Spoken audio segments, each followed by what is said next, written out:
Hello guys, this is my planner and this is my setup for 2026. So ito yung dashboard ng planner. And first, meron akong business card holder.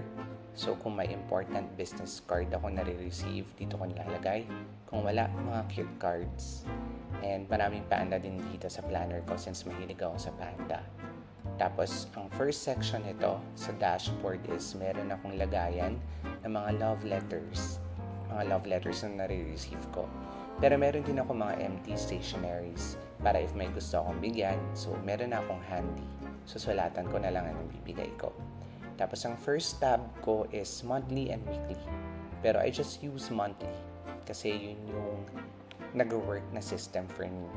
Tapos umorder lang ako ng blank sheets sa Orange app. And then naglalagay ako ng stickers. Any stickers will do kung anong trip ko. Tapos yun na yung magiging design ng monthly spread ko. Next ko dito is drop list. Doon sa drop list, yun yung mga bagay na wala pang date or mga tentative pa. So, nilalagay ko muna doon, then binabalikan ko na lang siya.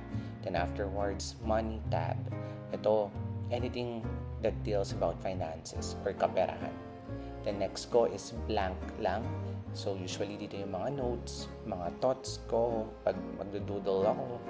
And then lastly, yung tab na meron ako is yung projects. Ito yung pag may mga major na gagawin na kailangan ng planning. Pero right now, what I do is savings. Nasa savings yung project ko ngayon. So, it forced me to save every Sunday. Naglalaro ako ng Save-A-Poly. Ang laking bagay ng planner kasi ako yung tao na ang dami kong iniisip, ang dami kong kailangan gawin.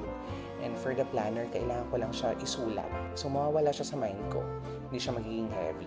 Once na nasulat ko na siya, mas organized pa, mas mapaplan mo pa lahat.